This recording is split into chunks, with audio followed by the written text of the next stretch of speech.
그때에 베드로가 나와 이르되 주여, 형제가 내게 죄를 범하면 몇 번이나 용서하여 주리까? 7번까지 하오리까? 예수께서 이르시되 내게 이르노니 7번뿐 아니라 7번을 70번까지라도 할지니라. 그러므로 천국은 그 종들과 결산하려 하던 어떤 임금과 같으니 결산할 때에 10,000달란트 빚진 자 하나를 데려오매 갚을 것이 없는지라. 주인이 명하여 그 몸과 아내와 자식들과 모든 소유를 다 팔아 갚게 하라 하니 그 종이 엎드려 절하며 이르되 내게 참으소서 다 갚으리이다 하거늘 그 종의 주인이 불쌍히 여겨 놓아 보내며 그 빚을 탕감하여 주었더니 그 종이 나가서 자기에게 100데나리온 빚진 동료 한 사람을 만나 붙들어 목을 잡고 이르되 빚을 갚으라 하며 그 동료가 엎드려 간구하여 이르되 나에게 참아 주소서 갚으리이다 하되 허락하지 아니하고 이에 가서 그가 빚을 갚도록 옥에 가두거늘 그 동료들이 그것을 보고 몹시 딱하게 여겨 주인에게 가서 그 일을 다 알리니 이에 주인이 그를 불러다가 말하되 악한 종아, 내가 빌기에 내가 내 빚을 전부 탕감하여 주었거늘 내가 너를 불쌍히 여긴 것 같이 너도 내 동료를 불쌍히 여김이 마땅하지 아니하냐 하고 주인이 노하여 그 빚을 다 갚도록 그를 옥졸들에게 넘기니라. 너희가 각각 마음으로부터 형제를 용서하지 아니하면 나의 하늘 아버지께서도 너희에게 이와 같이 하시리라. 아멘. 자, 마음이 비통한 심정으로 우리가 주일을 맞이하게 되었습니다. 여러분은 다른 사람이 여러분을 힘들게 하고 잘못을 하였을 때 몇 번까지 용서해 주실 수가 있습니까?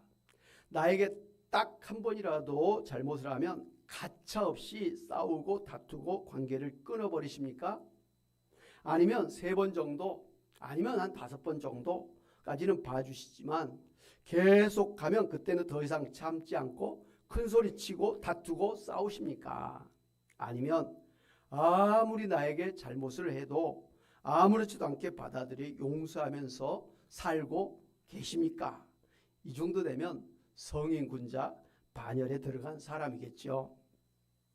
오늘 성경에 보면 성질 급하고 다혈질로 알려진 베드로가 예수님에게 주여, 형제가 내게 죄를 범하면 몇 번이나 용서하여 주리까?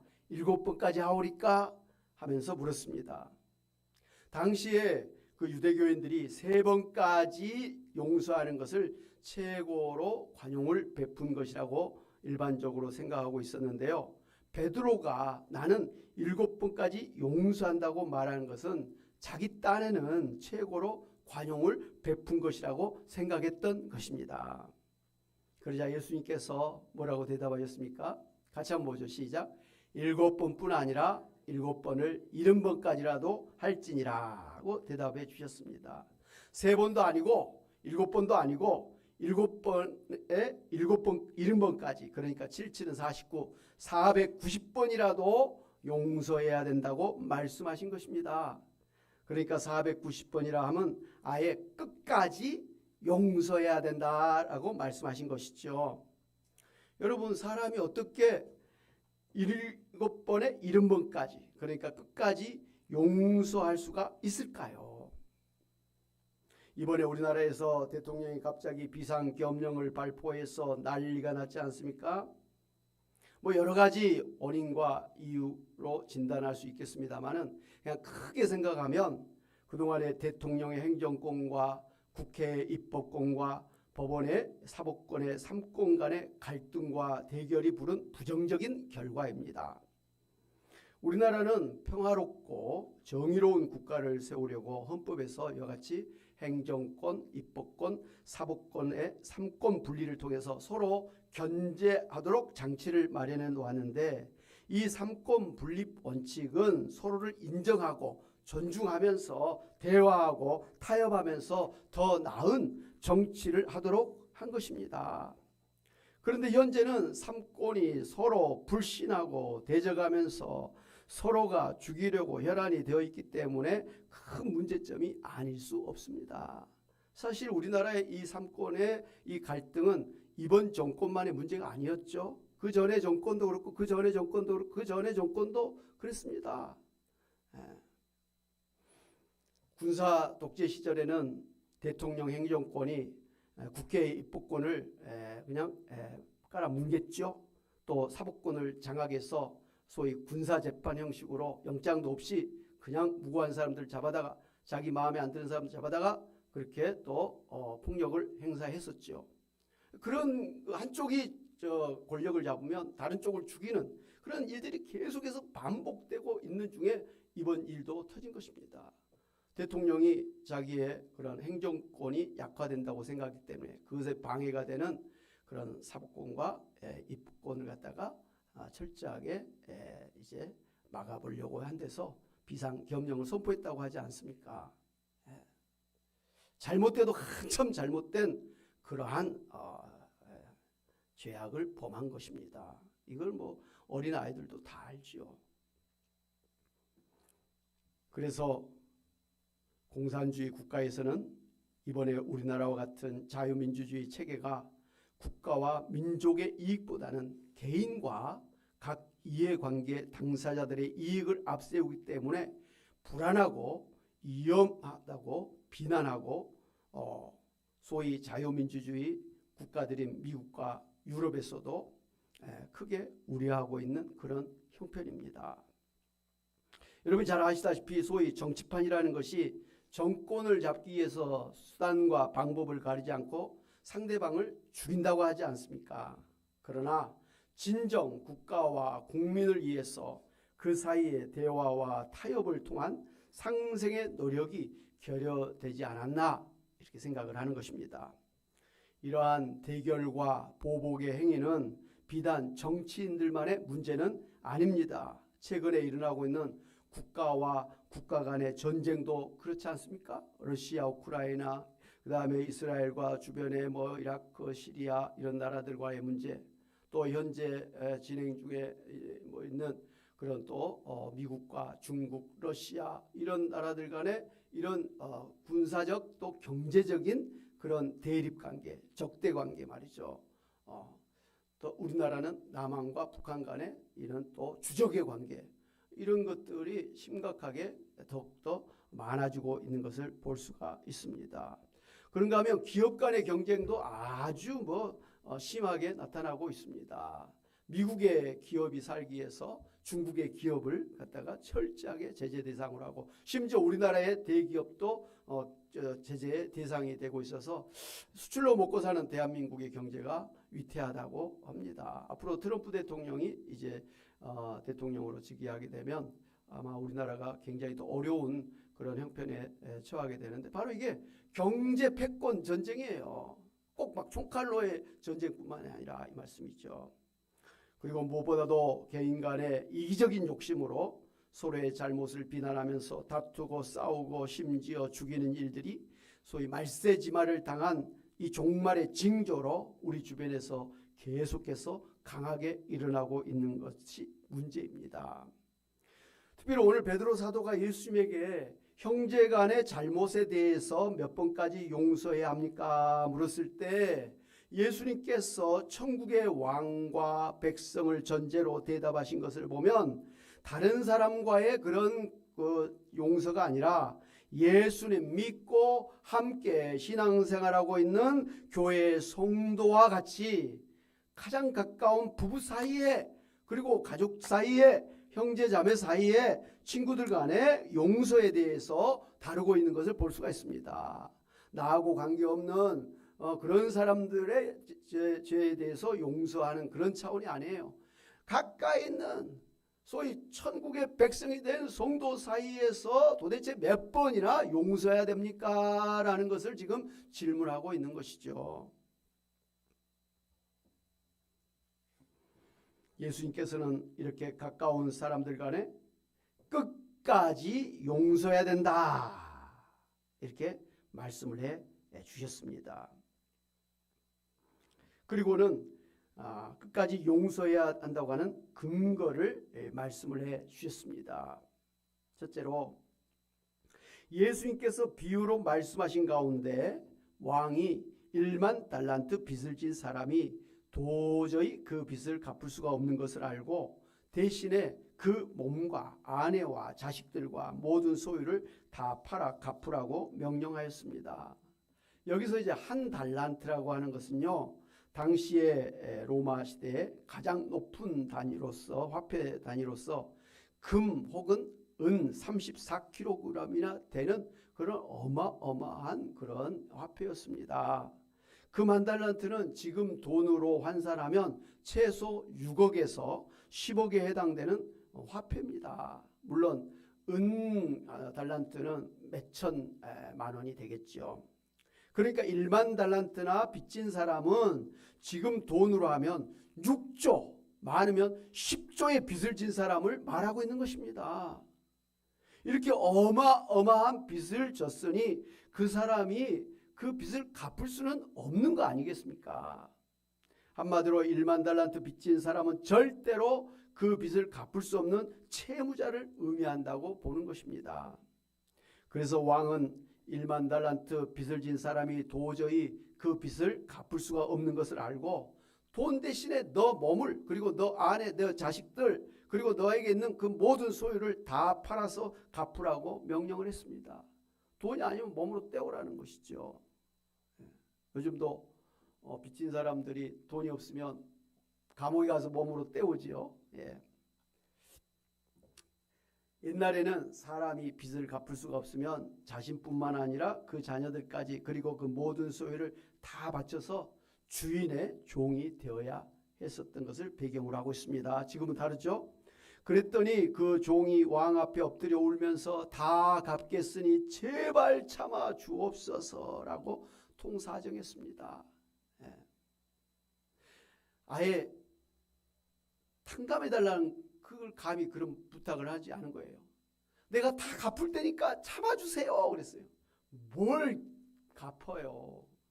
갚을 수 없는 사람이 지금 뭔가 자신이 뭐 갚을 수 있는 것처럼 좀 허세를 부리고 있는 것을 볼 수가 있습니다. 그 중에도 자기를 갖다가 내세우고 있는 그런 마음을 우리가 여기서 볼 수가 있습니다. 그 모습을 본 왕이 그를 불쌍히 여겨서 그 모든 빚을 다 탕감하여 주고 또 풀어서 돌려보냈습니다. 어마어마한 은혜, 어메이징 그레이스를 베풀어 준 것입니다. 여기서 왕은 천국의 왕이신 예수님을 의미합니다. 1만 달란트 빚을 진 사람은 자신의 죄값으로 심판받아서 지옥 형벌을 받을 수밖에 없는 인간을 이야기하는 것입니다. 그래서 그 어떤 것으로도 자신의 죄값을 갚을 수가 없는 죄인된 우리들을 이야기하고 있는 것입니다. 그런데 예수님께서는 그런 죄인이 제발 용서해달라고 눈물로 회개하고 구원해 주시라고 애원을 하니까 그를 불쌍히 여기셔서 그의 모든 죄값을 대속해 주셔서 전액 다 탕감해 주시고 천국에 들어가도록 큰 은혜를 베풀어 주셨다라는 말씀입니다. 할렐루야. 오늘 1만 달란트 빚진 사람은 다름 아닌 오늘 우리 자신들인 것을 알아야 됩니다. 우리 중에 어느 누구도 천국에 들어갈 만큼 스스로 의로운 사람은 단 한 사람도 없습니다. 그래서 우리 모두는 우리의 죄값으로 심판을 받아서 영원한 지옥 형벌을 피할 수가 없는 죄인들이었습니다. 그러나 예수님의 십자가의 대속의 은혜로 예수님 믿음으로 우리의 모든 죄를 다 탕감받고 천국에 들어가는 어마어마한 은혜를 받은 것입니다. 할렐루야.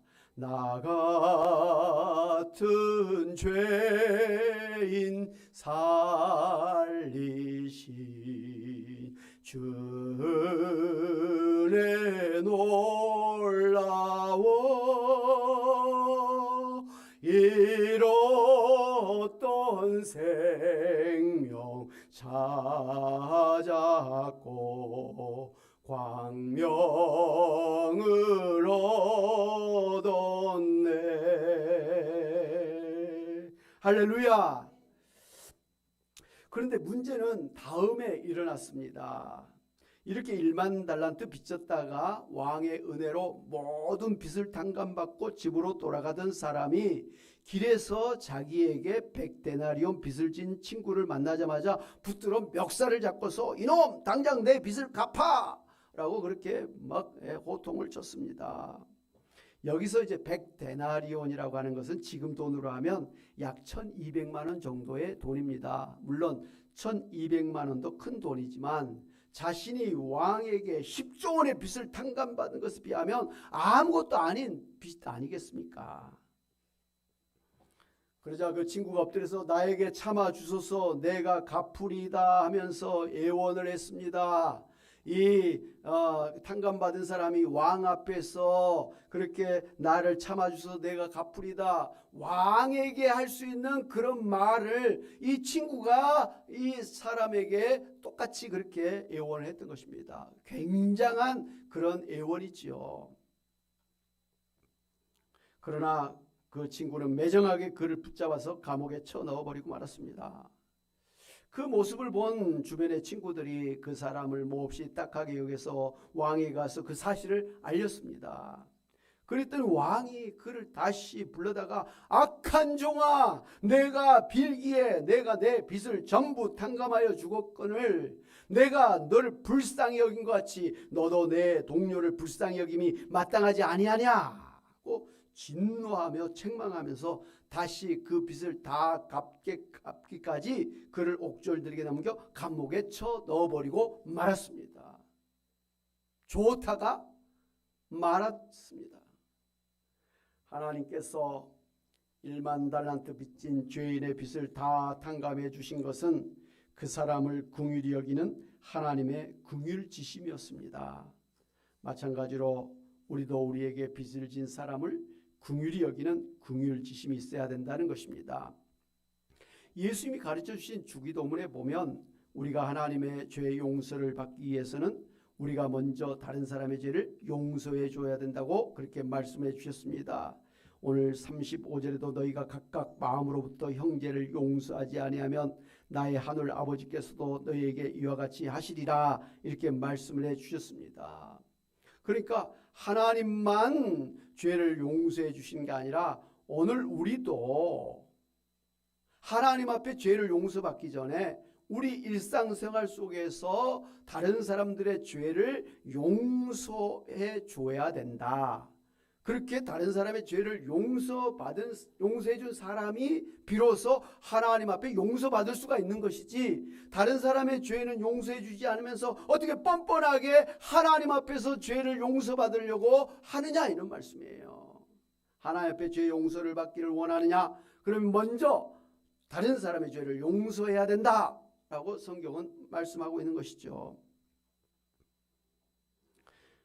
그런데 자기에게 죄를 지은 사람을 갖다가 용서해 주지 아니하고 보복하고 복수하고자 한다면 그것이 더 큰 죄가 된다는 것을 말씀하고 있는 것입니다. 오늘 예수 말씀 보면 그 빚을 다 갚기까지 감옥에 보낸다고 하였으니 천국이 아닌 지옥 형벌을 받게 된다는 것입니다. 모든 죄값을 탕감받아서 이제 천국에 들어간 거로 생각한 사람에게 너가 다른 사람의 죄를 용서해 주지 않았어. 그러니 너는 천국이 아닌 지옥에 간다라는 거예요. 불사 이게 웬날 일입니까? 천국에 간 줄 알았는데 지옥 갈 그런 일이 생긴 거예요. 뭐 때문에? 다른 사람의 죄를 용서하지 않은 것 때문에 그런 뒤집혀진 결과가 나온 것입니다. 여기서 우리가 알아야 될 것은 하나님께서 끝까지 용서를 베풀어 주셔서 구원과 천국을 주신다고 할지라도 그 용서와 구원과 천국의 은혜를 받았다고 하는 사람이 다른 사람의 죄를 용서하지 아니하고 긍휼히 여기지 아니하고 복수하고 보복하는 것은 그 사람이 하나님의 죄 용서의 은혜와 구원의 은혜와 천국의 은혜를 받지 않은 사람이기 때문임을 알아야 됩니다. 여러분 빈손의 거지가 왕에게 두 손 가득 금 1만 달란트를 받아들고 있다는 것을 알고 있는 거지라고 한다면 설령 다른 사람에게 받아야 될 100데나리온을 기꺼이 탕감해 줘야 되는 것 아니겠습니까? 그럼에도 불구하고 두 손에 가득 받은 1만 달란트에 100데나리온을 더하려고 하는 사람은 자기가 하나님에게 그 1만 달란트를 받은 것을 아예 모르거나 받은 그 1만 달란트로는 부족하다는 탐욕이고 다른 사람에 대한 긍휼 주심이 전혀 없는 사람이기 때문에 하나님께서 다시 빼앗는 것이 전혀 문제가 아니라는 말씀입니다. 성경에서는 죄인이 죄 용서와 구원의 은혜를 받기 위해서는 먼저 자신이 하나님 앞에 영원한 지옥 형벌을 받을 수밖에 없는 죄인임을 알고 하나님 앞에 회개해야 된다고 했습니다. 회개하지 않는 죄인은 죄 용서를 받을 수가 없기 때문에 그렇습니다. 그리고 받은 죄 용서와 구원의 은혜를 감사하고 감격하여 다른 사람에게 하나님의 그 은혜를 나눠줘야 하기 때문입니다. 하나님께서 구약시대에 이스라엘을 선택해서 축복을 해주셨지 않습니까? 그리고 오늘 우리를 선택해서 구원과 영생과 천국을 주셨습니다. 그것은 다른 사람에게, 다른 민족에게 하나님의 구원과 천국과 영생의 복을 전해주는 축복의 통로가 되라는 것이지, 다른 사람을 긍휼히 여기지 아니하고 정죄하고 복수하고 보복하는 삶을 산다면 역시 하나님께서 그들을 물리쳐 버리실 것을 알아야 됩니다. 과거 이스라엘이 잘못된 선민의식을 가지고 주변의 이방인들을 지옥의 불쏘시개 정도로 개취급을 한 것 때문에 하나님께서 저들도 심판하신 것처럼 오늘 예수를 믿고 구원받았다고 하는 사람이 다른 사람을 긍휼히 여기지 아니하고 정죄하고 복수하고 보복하는 삶을 산다면 하나님께서 역시 그들을 물리쳐 버리신다라는 말씀입니다. 신학적으로는 그렇게 예수를 믿고 구원받았다고 하면서도 다른 사람을 용서하지 아니하고 정죄하고 미워하고 심판하고 복수하고 보복하는 사람은 처음부터 그 마음에 진정한 회개와 믿음을 갖지 아니한 사람이라고 보는 것입니다. 다만 말로만 나 예수님 믿는다고 하는 사람이기 때문에 그런 사람은 처음부터 구원도 천국도 없는 사람이라 이 말씀이에요. 교회 나와서 예배 드린다고 해가지고 주여 주여 한다고 천국에 가는 것은 아니라는 말씀 마태복음 7장에서 이미 말씀하셨지 않습니까? 그럼 어떤 사람이 진정 예수 믿고 구원받은 사람입니까? 말로만이 아니라 말로도 나 예수 믿습니다라고 고백해야 되지만 마음으로 예수님을 믿어야 되는 것입니다. 예수님이 나의 죄를 구원하시는 구원자요, 나의 왕이시요, 나의 주님이시요, 천국의 왕이심을 믿고 그 예수님을 모시고 순종하면서 예수님을 따라 사는 사람이 진정으로 믿는 사람이고 진정으로 구원받은 사람이고 진정으로 천국의 백성이 되는 것입니다. 예수님을 모시고 예배도 안 드리고 예수님 말씀을 무시하고 지 마음대로 사는 사람이 과연 예수님을 나의 주님으로 나의 하나님이라고 말할 수 있느냐는 것이죠. 말은 할 수 있어도 마음은 없는 것 하나님께서는 받지 않은 것입니다. 구약시대 이스라엘 백성들에게 너희가 말로만 하나님을 갖다가 섬긴다 하지만 너희의 마음은 하나님부터 멀다. 너희가 형식적으로 하나님 앞에 막 제사를 드린다고 제물을 바치지만 너희의 마음이 하나님에게서 멀기 때문에 나는 그 제물을 역겹게 생각하고 받지 않을 것이다. 그런 제사를 드리지 말라고 말씀하신 거예요. 마음이 없는 그 신앙 고백은 아무것도 아니라는 거예요. 하나님을 능멸하는 것이에요.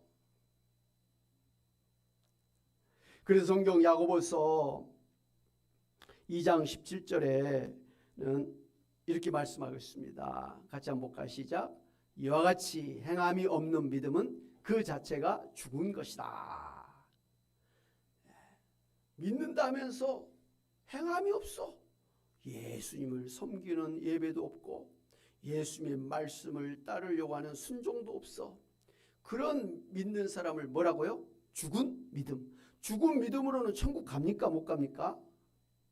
죽은 믿음을 가진 사람은 구원 받습니까? 못 받습니까? 죽은 믿음을 가진 사람은 영생을 받습니까? 못 받습니까? 못 받죠. 그러니까 예수님을 제대로 믿는 사람은 내가 말로도 예수 믿습니다 하지만 더 중요한 것은 마음으로부터 예수님을 나의 주님으로 영접해서 내 인생의 주인 자리에 예수님을 모시고 경배하면서 그 말씀을 따라서 사는 사람이어야 된다는 거예요. 로마서 8장에는 그 마음에 예수님이 없으면, 하나님의 영이신 성령이 없으면 구원이 없다라고 그렇게 단정적으로 말씀하셨습니다. 여러분은 오늘 구원받는 사람이라고 한다면 여러분의 마음속에 예수님이 계신 것을 믿어야 됩니다. 여러분 안에 성령을 모시고 살아야 되는 것입니다. 아무리 생각해도 내 안에 예수님도 없고 성령도 없다고 생각하면 여러분은 진지하게 여러분의 인생을 고민해야 되는 거예요. 천국도 있고 지옥이 있다는 걸 분명히 아는데 내 안에 예수님이 없으면, 내 안에 성령이 안 계시면 나는 지옥 가는 사람이구나, 정말 급하게 생각하고 심각하게 생각하고 빨리 회개하고 예수님을 영접함으로 예수님 앞에 구원받으시는 여러분 되시기를 주님의 이름으로 축원합니다. 사랑하는 여러분, 이 종말의 시대에 갈수록 이기적이고 무정하고 미워하고 보복하고 복수해서 죽이고 전쟁하는 일이 다반다서로 이렇게 다반사로 일어날 것을 우리가 각오하고 있습니다만, 그래도 하나님 앞에 모든 죄를 용서받은 천국의 백성들은 세상 사람들과 구별되는 긍휼지심을 가지고 용서하고 오히려 도와주고 나눠주고 축복하고 자기를 오히려 내어놓을 정도의 그런 사랑을 베풀며 사심으로 하나님 앞에 영광 돌려드리고 하나님의 축복과 상급을 받으시는 여러분이 되시기를 주님의 이름으로 축원합니다. 아멘. 우리 말씀을 생각하면서 복음송 한 절 같이 할까요?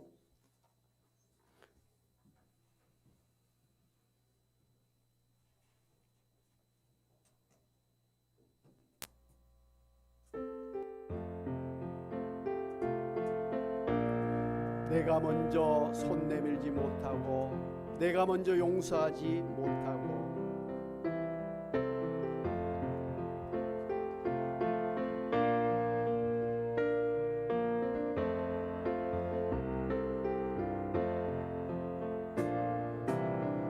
내가 먼저 손 내밀지 못하고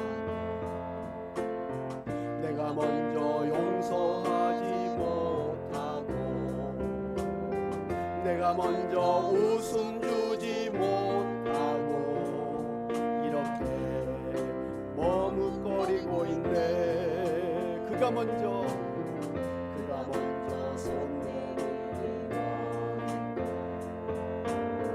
그가 먼저 용서하길 원했고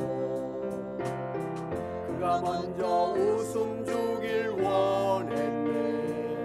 나는 어찌된 사람인가. 오 간교한 나의 입술이여, 오 더러운 나의 마음이여, 왜 나의 입은 사랑을 말하면서 왜 나의 마음은 화해를 말하면서 왜 내가 먼저 쳐줄 수 없는가, 왜 내가 먼저 손해볼 수 없는가. 오늘 나는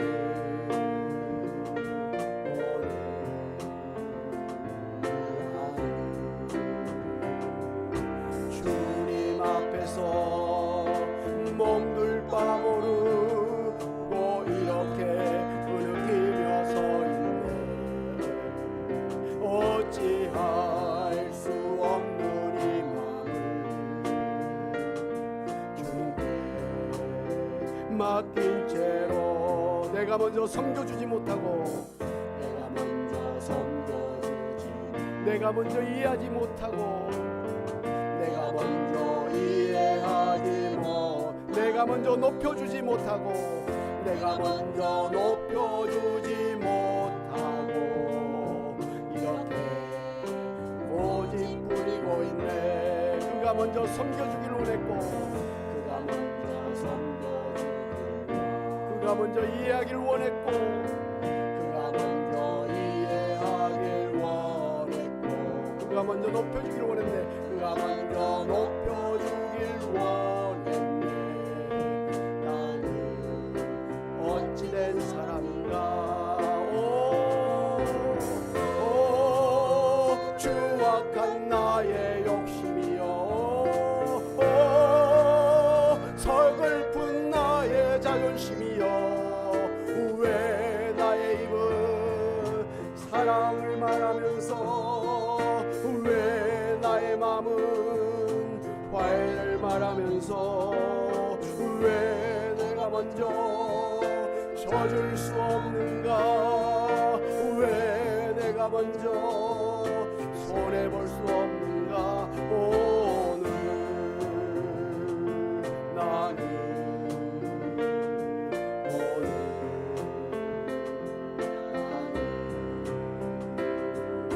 주님 앞에서 몸둘 바 모르고 이렇게 울기며 서 있네. 어찌할 수 없는 이 마음 주께 맡긴 채로 오 강교한 나의 입술이여 오 강교한 나의 입술이여 오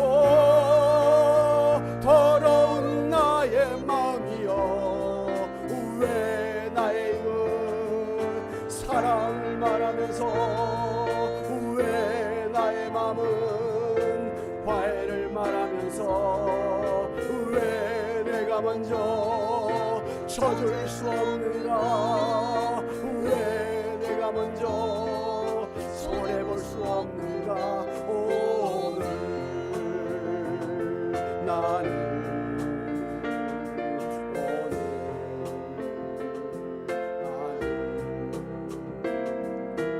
주님 앞에서 몸둘 바 모르고 이렇게 느끼며 서 있네. 어찌할 수 없는 이 마음을 주께 맡긴 채오 추악한 나의 욕심이여 오 추악한 나의 욕심이여 오 서글픈 나의 자존심이여 왜 나의 입은 사랑을 말하면서 왜 나의 마음은 화해를 말하면서 왜 내가 먼저 져줄 수 없는가 왜 내가 먼저 손해볼 수 없는가 오늘 나는